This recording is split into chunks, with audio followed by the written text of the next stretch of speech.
Ay, hinihilot sila ng malaki.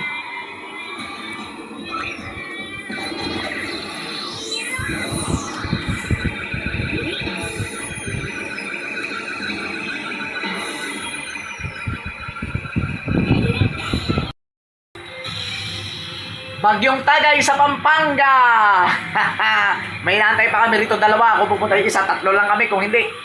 O, nantay pa namin yun. Si Kuya Andres at saka si paring Alex. Para kompleto yung mga braot dito.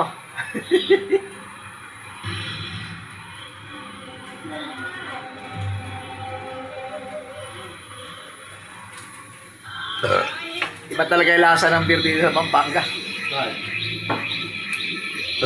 Manyaman. Ano ba yun? Manyaman. Lala. Ha? Lala. Oh, tama ako, di ba? Nagamit yung kodigo ko dati na ginawa ni Teray. Tara mga biyahero, Bagyong Tagay tayo. Ano yung sinasabi ko, dumating, nawala naman yung isa. Pero babalik yun. Babalik yun, bumili yun na beer, tsaka ihatid yung kanyang asawa. Ay, susunduin pala, susunduin. Ito kami ngayon. Kami naman muna dalawa. Para nagpalitan lang silang dalawa eh. Kampay. Nalimatas na kami ng MPJ. Di ba? Magkakantaan sana kami pero mamaya na raw. Ito yung sinasabing Tagay Bagyo. Kasi ang gawin mong pinagagawa ko siya. Ay. Mga kabiyahero, nakakompleto na kami pero kulang pa rin kami ng isa. Yung isa kasi tinatawagan namin, ayaw sagutin. Hindi ko alam kung nagpupurot yun. Kasi nung nakaraan nagtagay kami na itong maputing kalbong hindi rin yung sumasagot. Hindi ko alam kung anong problema niya. Pero ito ngayon, no? Nakarating yung isa. Pero yung isa naman, hindi nakapunta. Apat kami rito eh. Apat kami mga buraot dito sa Pampanga. O yan, tara, kampay na! Uy, tol! Pulutan pa ako eh! Di ka pa nga nainom, pulutan na, kampay kami. Kampay mga buraot!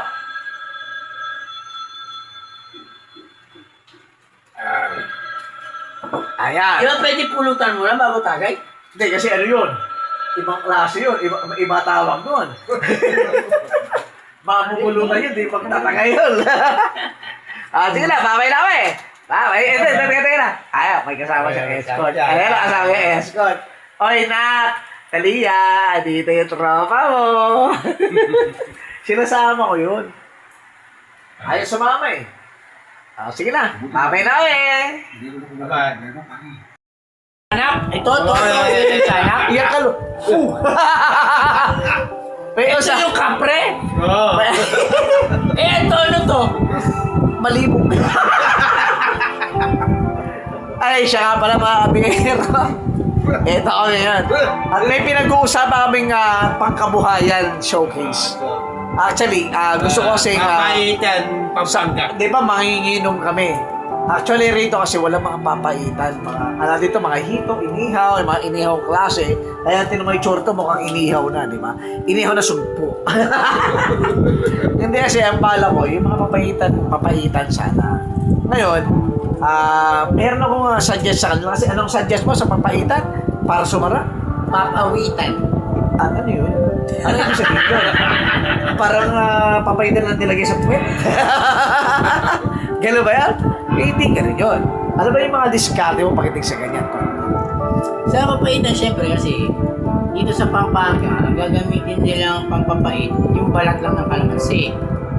Tapos, ang pinakapang-asim nila, yung iba nilalagyan ng yung gabi. Pampaasim ba yun? Hindi, yung gabi kasi, Pampalapot. pampalapot yun. Hindi ba yan, di ba asawa yan ni Sharon dati? O yun nga yun! Ayan. Gagawin nila, ilalagayin nila yung gabi. Pagka malambot, tutulungin nila ngayon. Para Ayun. Oo, tapos isasama nila yun sa pagkulo ng papaitan. Pero ang pinakapang-asim ng iba, marami kasing paano nila paasimin. May sampalok, kamyas. Ako kasi ang natikman ko talaga, kamyas. Kamyas talaga. Kamyas para sa akin. Pero talagang naasima ko talaga saan ba yan sa asawa? Siya nga pala. May suggest lang naman din kasi ako. Kasi kung sa papaasiman lang, eh mas maasim ang magmumukha ko. Pero, ang the best dito, may eksperimento kung gustong gawin talaga. Kasi ang sarap ito ng negosyo. Kasi sa Pampanga, ang alam lang nila mga buro, di ba? Mga binuro. Ito binuro to. Hindi lang naayos. Handa na. Pero, ang akin na kasi, yung sinasuggest niya, nandun tayo sa kalamansi, pampaasim. Kung natin lagyan ng abdo, pwede naman kahit konti lang. May pampaalat lang. Kasi sinabi nga, ay hindi, pampait. Kasi ang abdo, papait yan, di ba? Eh yung mga kalamansi, maasim yan. So, kung hindi nyo lalagyan ng kalamansi, ano pang silbi nung sinasabing papaitan kung walang abdo? Di ba? Tama yung pala. Ngayon, Balat ng kalamansi. teka lang, ako nagsasabi ngayon dito eh. Ngayon, ang balat ng kalamansi kasi, totoo talaga mapait yan. Ang abdo, maglagay ka lang ng konti. Pero hindi mo lagay lahat. Di ba? Kasi yung karamihan niya naman, sarap ng restaurant. Na, may abdo talaga akong nakikita. At nalalasahan. Ibig sabihin ng konti lang. Tapos may nakikita akong kalamansi. O ngayon, meron akong suggest, yung pinya. Di ba? Kasi yung pinya, maasim matamis. Di ba? Lagyan natin ng pinya, yung maasim matamis siya, para yung aking papaitan, ako lang ang meron. Di ba? Pag yan ang sarap, tatayuhin ako rito sa Pampanga. O, ano masasabi mo, Bin Laden? Sige na, babay na.